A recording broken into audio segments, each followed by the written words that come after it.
Car से उतरते ही चारों ओर देखने लगती है। वह हैरानी से खुद से कहती है, अरे, मैं तो गोयन हाउस आ गई। यह तो नहार जी का घर है। और यह सामने कौन है? मुझे तो नहार जी ही लग रहे हैं। तभी उसकी नजर सामने खड़े नहार पर पड़ती है। दूसरी तरफ नहार भी उस कार को ध्यान से देख रहा होता है।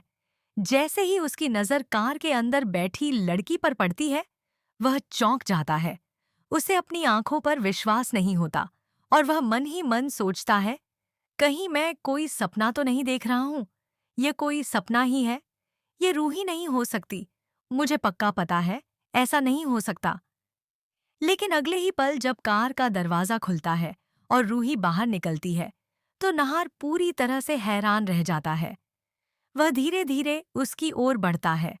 रूही मुस्कुराते हुए कहती है, हाँ, मैं यहाँ आ गई। आज भी सब कुछ वैसा ही है। यह घर, आप और सब कुछ। नहार उसकी बात सुनकर भावुक हो जाता है और कहता है, हाँ, मुझे पता है। तब रूही उससे पूछती है, क्या आप मानते हैं कि सब कुछ वैसा ही हो सकता है जैसा पहले था? रूही की एंट्री एक बार फिर नहार के घर के सामने हो चुकी होती है। घर को देखते ही वह पहचान जाती है कि यह वही गोयन हाउस है जिसे वह कभी छोड़कर चली गई थी। वहीं सामने खड़ा नहार भी उसे देखकर स्तब्ध रह जाता है। पहले तो उसे लगता है कि शायद उसकी आंखें धोखा दे रही हैं, लेकिन जब रूही सचमुच उसके सामने आकर खड़ी हो जाती है, तो उसकी सारी शंकाएं दूर हो जाती हैं। वह हक्का बक्का होकर रूही के पास आता है और पूछता है, रूही, क्या तुम यहाँ किसी काम से आई हो? इतने दिन तुम कहाँ थी? आज अचानक फिर से दिखाई दी हो और उसी घर में वापस आई हो जिसे छोड़कर चली गई थी। आखिर तुम क्या सोचकर गई थी और अब वापस आने का फैसला क्यों किया? यह सवाल सुनकर रूही कुछ पल के लिए खामोश हो जाती है, क्योंकि उसके पास उन बीते दिनों की कई ऐसी बातें होती हैं जिन्हें वह अब तक किसी से कह नहीं पाई थी। नहार के सवाल सुनकर रूही कुछ देर तक चुप खड़ी रहती है। उसकी आंखों में पुराने दिनों की यादें साफ दिखाई दे रही होती हैं। वह गहरी सांस लेते हुए नहार की तरफ देखती है और कहती है, मैं क्या सोचकर गई थी, यह शायद उस समय मैं खुद भी नहीं जानती थी। मुझे बस इतना लगा था कि मेरे जाने से सबकी जिंदगी आसान हो जाएगी, इसलिए बिना कुछ सोचे समझे मैं यहाँ से दूर चली गई। लेकिन जहाँ भी गई, इस घर की यादें और आप लोगों का प्यार मेरा पीछा नहीं छोड़ सके। रूही की बात सुनकर नहार भावुक हो जाता है। वह धीमी आवाज में कहता है, अगर तुम्हें इतनी ही याद आती थी, तो एक बार वापस आने की कोशिश क्यों नहीं की? एक बार भी यह जानने की कोशिश क्यों नहीं की कि तुम्हारे जाने के बाद यहाँ क्या हुआ? नहार की आंखों में छिपा दर्द साफ दिखाई दे रहा होता है। इतने वर्षों का इंतजार और अधूरी बातें आज उसके शब्दों में झलक रही होती हैं।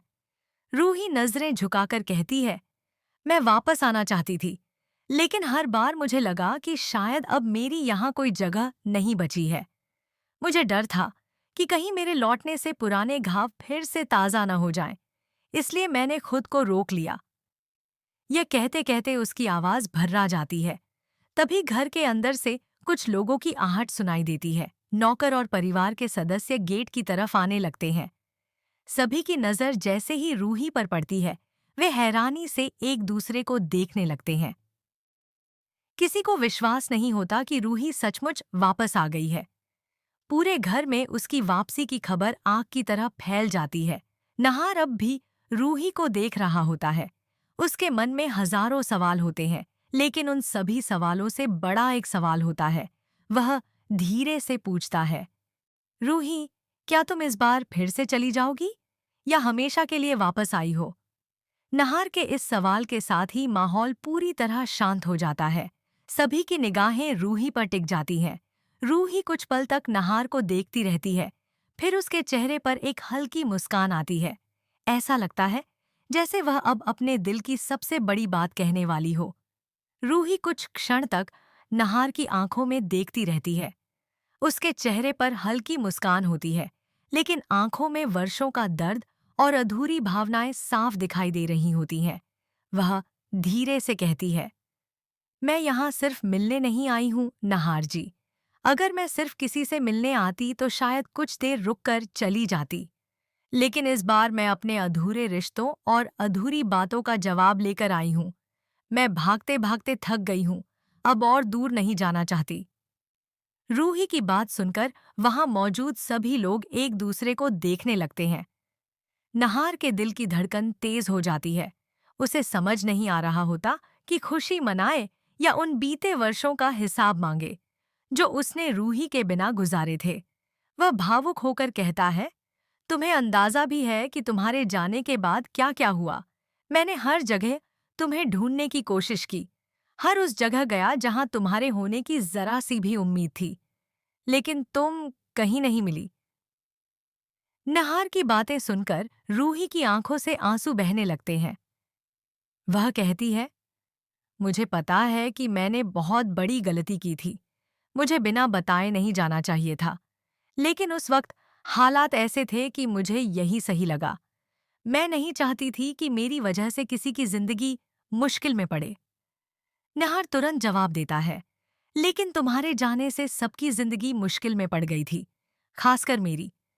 तुम चली गई और अपने साथ मेरी खुशियां भी ले गई। मैंने कभी नहीं सोचा था कि एक दिन अचानक तुम यूं मेरे सामने खड़ी मिलोगी। इतने में घर के अंदर से दादी भी बाहर आ जाती हैं। जैसे ही उनकी नजर रूही पर पड़ती है, वे कुछ पल के लिए वहीं रुक जाती हैं। उनकी आंखें नम हो जाती हैं। वे कांपती हुई आवाज में कहती हैं, रूही, सच में तुम हो? यह सुनते ही रूही तुरंत उनके पास जाती है और उनके चरण छू लेती है। दादी उसे उठाकर गले से लगा लेती हैं। वर्षों बाद मिलन का यह दृश्य देखकर घर के कई लोगों की आंखें भी भर आती हैं। दादी भावुक होकर कहती हैं, बेटी, अगर वापस आ गई हो तो अब कभी मत जाना। इस घर ने तुम्हें बहुत याद किया है। दादी की बात सुनकर रूही की आंखों से आंसुओं की धार बहने लगती है। वह सिर हिलाकर कहती है, मैं भी इस घर को कभी भूल नहीं पाई दादी। लेकिन तभी भीड़ के बीच खड़ा एक व्यक्ति यह सब देखकर बिल्कुल खुश नहीं होता। उसके चेहरे पर बेचैनी और गुस्सा साफ दिखाई दे रहा भरा होता है। वह मन ही मन सोचता है कि रूही की वापसी से उसकी सारी योजनाएं बर्बाद हो सकती हैं। दूसरी ओर नहार को भी महसूस होने लगता है कि रूही का लौटना सिर्फ एक भावुक मुलाकात नहीं है।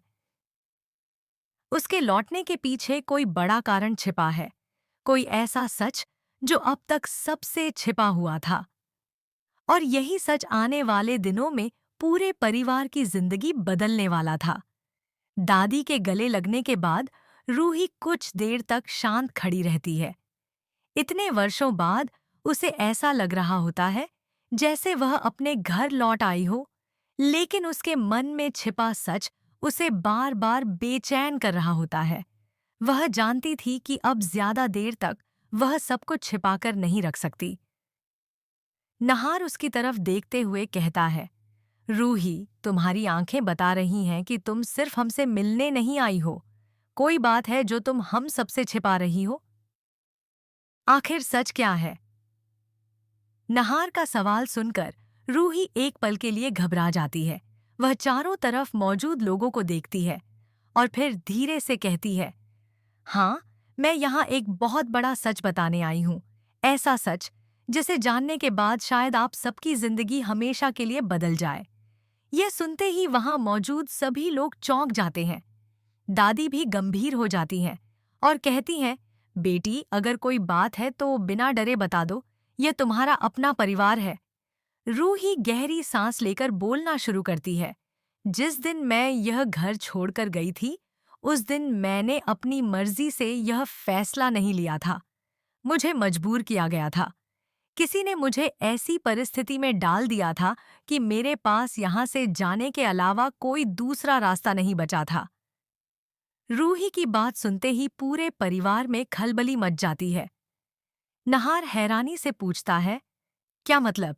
किसने तुम्हें मजबूर किया था? रूही कुछ कहने ही वाली होती है कि तभी भीड़ में खड़ा वही शख्स बेचैन होकर वहां से निकलने की कोशिश करता है। उसकी हरकत पर नहार की नजर पड़ जाती है। रुको! नहार जोर से आवाज लगाता है। सबकी निगाहें उस व्यक्ति की ओर मुड़ जाती हैं। वह घबरा जाता है और उसके चेहरे का रंग उड़ जाता है। रूही उसकी तरफ इशारा करते हुए कहती है, यही वह इंसान है जिसकी वजह से मुझे यह घर छोड़ना पड़ा था। यह सुनते ही सब लोग स्तब्ध रह जाते हैं। किसी को यकीन नहीं होता कि परिवार का ही एक सदस्य इतने वर्षों से इतना बड़ा राज छिपाए बैठा था। दादी गुस्से में कांपने लगती हैं और कहती हैं, अगर यह सच है तो आज सबके सामने पूरी सच्चाई सामने आएगी। वहीं नहार का गुस्सा सातवें आसमान पर पहुंच जाता है। वर्षों का दर्द, इंतजार और रूही की जुदाई का कारण अब उसके सामने खड़ा था। वह उस व्यक्ति के पास बढ़ता है और कहता है, आज तुम्हें हर सवाल का जवाब देना होगा। आखिर तुमने रूही को हमसे दूर क्यों किया? पूरा माहौल तनाव से भर जाता है। रूही की वापसी अब सिर्फ एक मिलन की कहानी नहीं रह गई थी, बल्कि एक ऐसे रहस्य का पर्दाफाश बनने जा रही थी जिसने वर्षों तक पूरे परिवार को अंधेरे में रखा था। अब सभी की नजरें उस व्यक्ति पर टिकी थीं, जो अगले ही पल ऐसा खुलासा करने वाला था जिससे गोयन हाउस की नींव तक हिल सकती थी। नहार के तीखे सवाल सुनकर वह व्यक्ति पूरी तरह घबरा जाता है। उसके माथे पर पसीना आ जाता है और वह इधर-उधर नजरें घुमाने लगता है। पूरे परिवार की निगाहें उसी पर टिकी होती हैं। दादी गुस्से में कहती हैं, चुप क्यों हो? अगर तुम निर्दोष हो तो जवाब दो। आखिर रूही ने तुम्हारा नाम क्यों लिया? कुछ पल तक सन्नाटा छाया रहता है। फिर वह व्यक्ति धीमी आवाज में कहता है, मैंने जो किया मजबूरी में किया था। उसकी यह बात सुनते ही नहार का गुस्सा और बढ़ जाता है। वह कहता है, ऐसी कौन सी मजबूरी थी जिसकी वजह से तुमने हमारी जिंदगी बर्बाद कर दी? रूही आगे बढ़कर कहती है, उस दिन मुझे धमकी दी गई थी। मुझसे कहा गया था कि अगर मैं इस घर को छोड़कर नहीं गई तो नहार जी की जिंदगी खतरे में पड़ जाएगी। मैं नहीं चाहती थी कि मेरी वजह से नहार को कोई नुकसान पहुंचे, इसलिए मैंने बिना किसी को कुछ बताए यहाँ से जाने का फैसला कर लिया। यह सुनकर नहार स्तब्ध रह जाता है। उसे समझ नहीं आता कि रूही ने इतने साल अकेले यह बोझ कैसे उठाया। उसकी आंखें नम हो जाती हैं। वह रूही से कहता है, तुमने मुझ पर इतना बड़ा भरोसा क्यों नहीं किया? अगर तुम मुझे सब बता देती तो हम मिलकर हर मुश्किल का सामना कर सकते थे। रूही की आंखों से आंसू बहने लगते हैं। वह कहती है, उस समय मुझे लगा था कि अगर मैंने किसी को कुछ बताया तो हालात और बिगड़ जाएंगे। मैं सिर्फ आपको सुरक्षित देखना चाहती थी। दादी भी भावुक हो जाती हैं। वे कहती हैं, बेटी, तुमने दूसरों की खुशी के लिए अपना सब कुछ कुर्बान कर दिया, लेकिन अब और नहीं। अब इस घर में किसी के साथ अन्याय नहीं होगा। तभी वह व्यक्ति कांपती आवाज में एक और बड़ा सच बताता है। वह कहता है,